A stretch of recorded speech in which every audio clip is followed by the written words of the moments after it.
One day, I was on top of the world. I was about to get married, about to have a kid. And I went to sleep, and when I woke up, I had 2 kids, was somehow still married. I'd gained 200 pounds, and my mind was in a state of utter collapse. It didn't seem real. I mean, partly because I was so badly dissociated.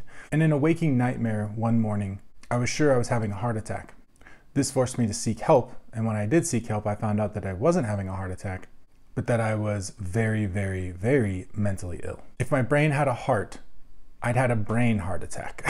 So there I was, 420 pounds, in a terrible physical and mental state, riddled with pain, riddled with anxiety, riddled with mobility issues. It was difficult to ride in a car. I was functionally bedridden in so many ways. This was the context in which I was handed the mission to stay alive, to somehow get out of that hell. Now, how I did that is a story for another day. Point is, I didn't have any advantages going into it. Everything in my world seemed like a barrier to my success. And I did have very real physical and mental barriers. But one step at a time, I forged my way. And I did lose that 200 pounds in fairly short order, about as fast as you would want to. And in that time, some parts of the process got easier, others got worse. I dealt with one of the biggest medical issues of my life about halfway through the weight loss. Desperation did drive me on. I'd lost weight that way before, not with the same desperation, but with the desperation to find love and acceptance and self-worth. And I knew what was waiting for me at the end of the road if I pushed myself that way. I would be expecting, rainbows and cupcakes forever. And I knew I would find emptiness, the same voices in my head, the same storm inside my mind and my body.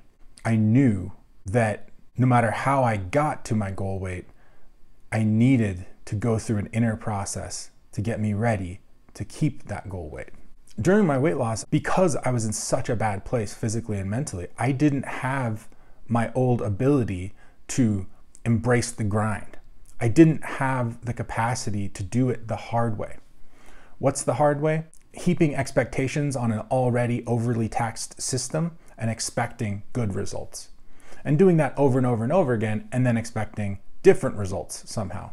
Buying programs that are extreme. Sometimes these are complete nonsense, these plans, based in total hokum or unsupported dogmatic approaches to fitness or weight loss. Other times, coaches are making these things with sort of guarantees because yes, in a vacuum, if you did this program, you would lose weight. But we don't live in a vacuum. We live in a world with practical constraints. We live in reality. And so many of these programs that guarantee big things or your money back are not rooted in reality. Specifically, they're not rooted in your reality.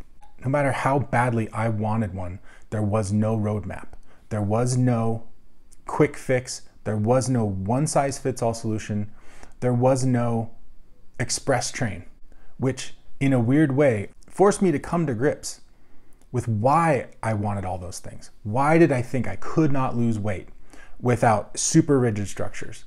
Why was I so convinced at every step along the way that I couldn't do it and that I was destined to fail? I mean, I literally, for every single one of those 200 pounds, I was certain that the weight was not coming off fast enough, I would never get there, and that I was doomed the entire way. I never believed in the process at any point. So I was destined to fail. And yet it was life or death for me. I was either going to have a short, miserable life, or I was going to have to find answers to questions that I had been looking for my entire life in one form or another. I had read all the books on how do you change yourself? How do you get better? I'd read all of it. And there were still massive questions that hadn't been answered. So I had to know, if I can't predict the future, if I can't force the outcomes, if I can't force myself to be better, but I have to stay alive for my kids and my wife, stuck in that place where I have to get the weight off, but I also have to not have to get the weight off, because then I'm stuck in that fight or flight mode that's going to keep me in the old survival mechanisms. How on earth do you fly a jumbo jet through that keyhole? Slowly, I found answers. I wrote a note in my phone called "Open When Stuck" and another one called "Open When in Pain."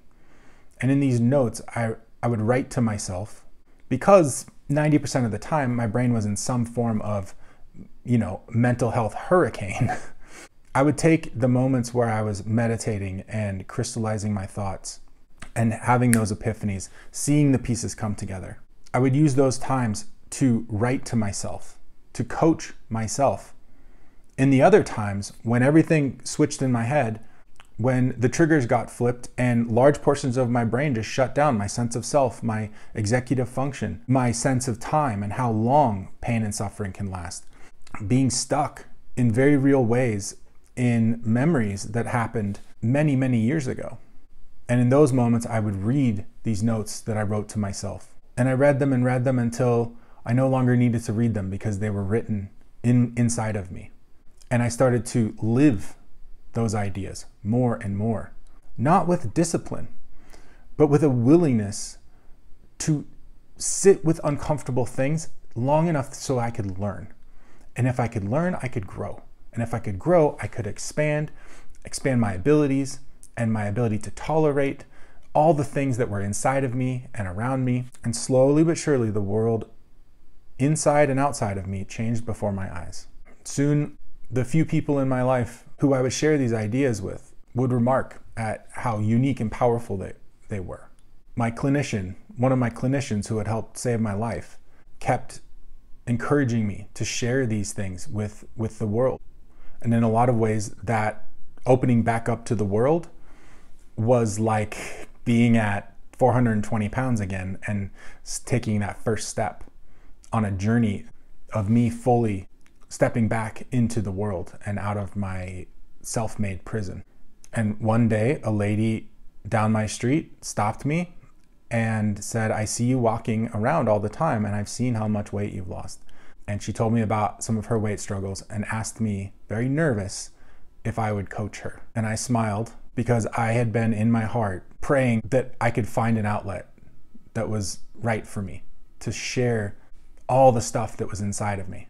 And I coached this neighbor, and in a few months, I saw her life completely change, and I couldn't believe it. And I saw how much things that seemed so simple to me were earth-shattering for her. And this became another person and another person and another person. And all of a sudden, I had a business, ostensibly helping people lose weight, but losing so much inner weight as well. Helping them shed the hard way and take up the easy way. A way with just enough effort to keep it interesting, but certainly far easier than all the approaches we're offered, and far easier than the inner and outer reality of struggling with weight and being severely overweight. And at the behest of my clients and my clinician, one day finally got on TikTok and said, "Hey TikTok, my name's John Oakes. I lost 200 pounds. If you have any questions, let me know." 8 days later, I had my first viral video. Pretty soon, I had 150,000 followers on TikTok, hundreds and thousands of people reaching out to me, desperate for help. It was very overwhelming.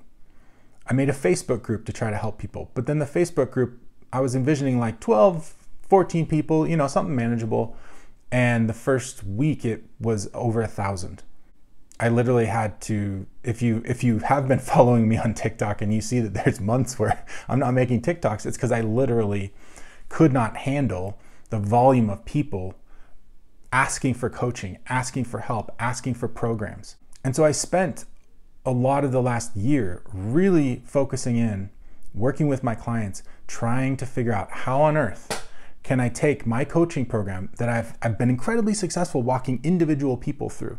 How could I make that digestible and useful for this wider audience that is clearly not being served and clearly not being helped in the way they need to? No one is meeting these people at the place where they are stuck. At best, they're standing way at the shore, throwing a lifeline that is far too short and saying, "You gotta want it bad enough." Man, these people are drowning. They want it bad enough. They want to live. They just need someone to show them how. Basically, those notes in my phone became a coaching business, and that coaching business became more of a unified philosophy that exposed to me the workings of the human mind and what had always been getting in my own way, and showed me how much possibility there was to let go and receive and accept the things that I was looking for, rather than trying to strive and be perfectionistic and struggle and push rocks uphill and create programs out of fear and desperation that, because of that, we're destined to fail. And in turn, deepen my understanding of the factors that end up creating weight loss in their wake. Because our weight is a circumstance. It's just like anything else in our life.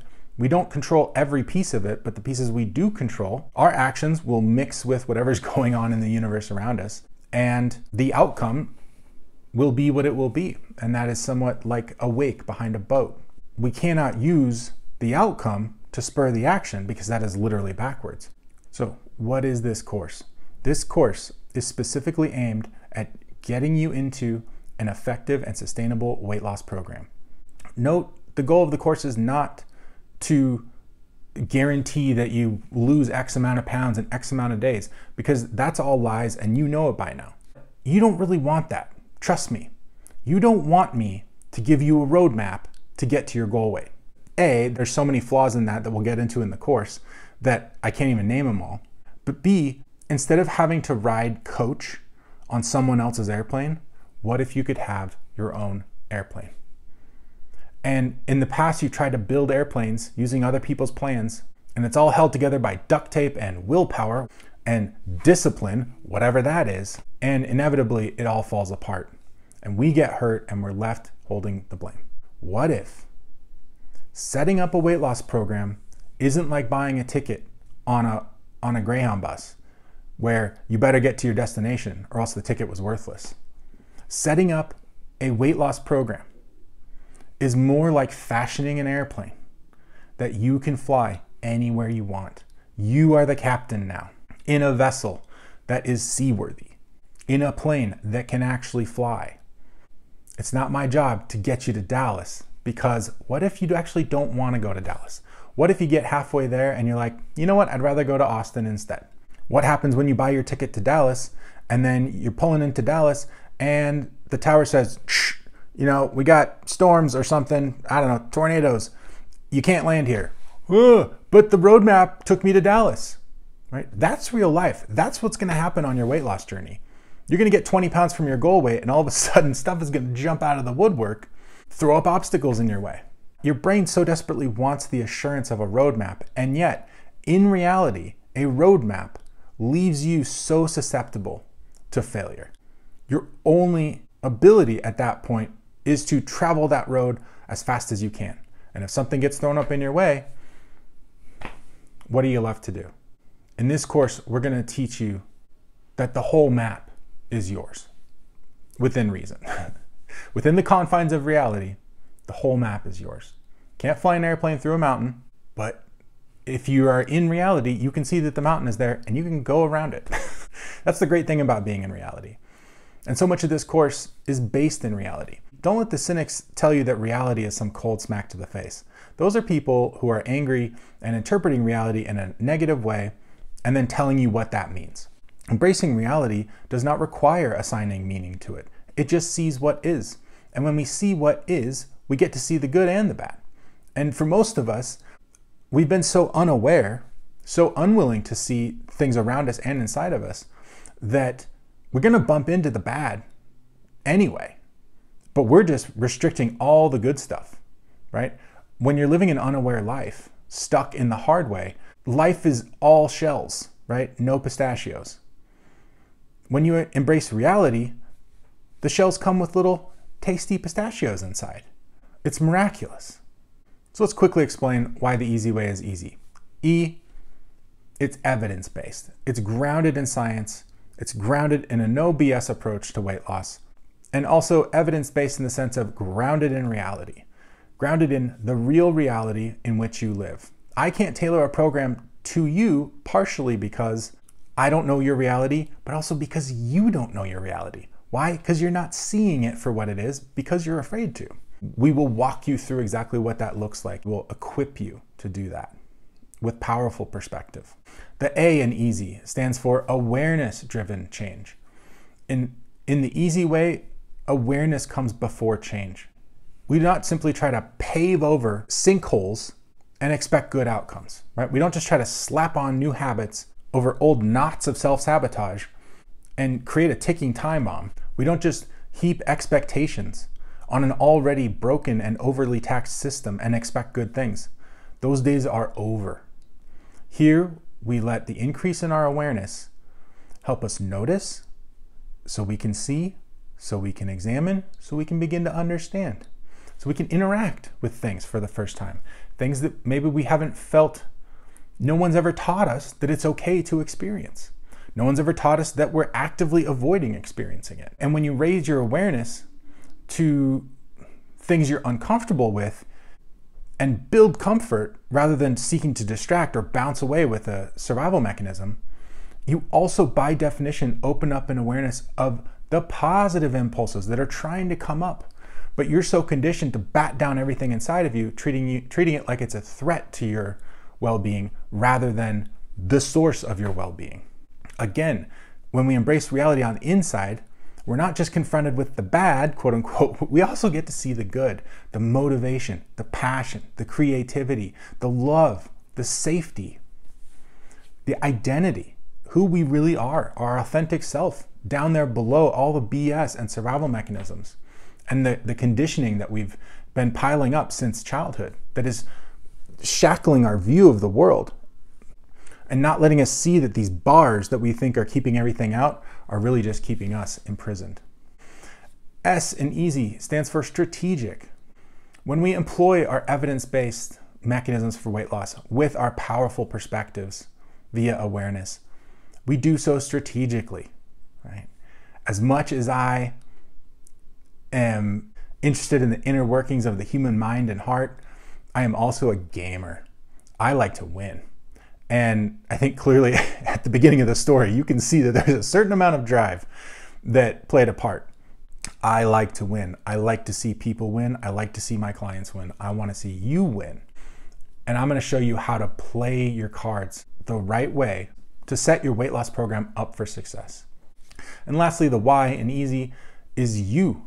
This is all emanating from you, for you. No one else. It's not even for your spouse and your kids, right? We've all heard the metaphor of when the masks drop on the airplane, you put yours on first. Why? Because if you pass out, you're no good to anybody else. We empaths have to learn to put ourselves first. We have to learn how to create boundaries, how to say no. We often get stuck helping and serving and managing other people's thoughts and emotions. And then we wonder why we're tired and we don't have bandwidth to do good things for ourselves. And none of this is for society's expectations of you, your parents' expectations of you, the mean things people said in high school.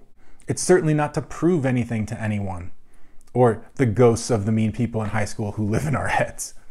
It's for you, from the inside, from an authentic place, a wellspring of so much substance and abundance that you probably haven't been in close contact with, at least for some time, maybe since childhood. But it's there, and we've been connected to it in the past, and I can teach you how to reconnect to it and harness it and shepherd it. And instead of demanding things of ourselves, nourish and cultivate. And when those little green sprouts pop out of the ground, instead of yanking on them, saying, we got to lose weight at X speed, we cultivate, we allow something to grow. We let life produce life rather than trying to yank things out by the roots because it's not going on our arbitrary schedule, because in our minds we think that if we don't get something done at a certain time, we're going to die. We remove all those arbitrary expectations and demands and the fears and the time pressure, and we let things grow. We let ourselves grow. And lastly, it's for your values. It's according to your values. We're going to free up your intuition from doing a lot of jobs that it's not meant to do so that it can direct you from the inside out, so that you can be self-led. Our society is so obsessed with telling us to be self-responsible, but also telling us that we have to be disciplined, but also telling us that we can't trust ourselves. You can't do what you want. You can't do what your heart is telling you to do, because then we're all gonna die. You have to play this role, and you gotta play it this way, and you gotta follow this script the entire time. But when you embrace reality, you see how much structure reality provides. And that by adding in a bunch of structure ostensibly to keep us safe and keep us on the rails, we're really just creating restriction, the hard way. So much of the hard way of living this life, of losing weight, is self-imposed. And I truly believe that when we get out of our own way, weight loss can be easy. So many things in life can be easy. And I'm so happy that I finally have this course to take everyone through this process of letting go of the old way and taking up a new way. So whether you're a grizzled veteran or you're brand new to weight loss for the first time, I encourage you to put on the white belt and take a seat in class, because I know how much strength and courage it's taken you to get this far in life, no matter your circumstances, no matter the failures, especially because of the failures. I know how much courage and drive you have. And I know how fast and how far you will fly when we start to take some of the weight off you on the inside and let that be reflected in the outside as well. I encourage you with all my heart to buy this course, make that investment. A lot of my clients who pay twice as much per month than what this course costs report to me that they saved that much money or more in their first month. Why? Because their habits started changing and they didn't need to buy all this crap to distract themselves from their pain. You can save that money in 1 month. It's insane. And then there's all the other months of your life. And guess what? You get a much longer life, hopefully. And this isn't counting all the medical costs and all the suffering that you can avoid by taking better care of your body. Again, I'm not guaranteeing results. I'm doing everything the wrong way, I know, but it goes against everything I believe to guarantee results or money back, blah, blah, blah, blah, blah, BS, or to promise you that it's gonna be quick. I don't know, maybe it will, maybe it won't be. Maybe it'll feel quick because you're enjoying life. Maybe you won't need it for the first time in your life. Maybe you won't need weight loss to be over as soon as possible, like you're getting a root canal. It can be a beautiful journey, one that you look back on with feelings of love and appreciation for the rest of your life.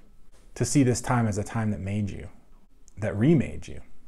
Sign up down below, and I think in a matter of minutes, you can meet me right back here for lesson number 1.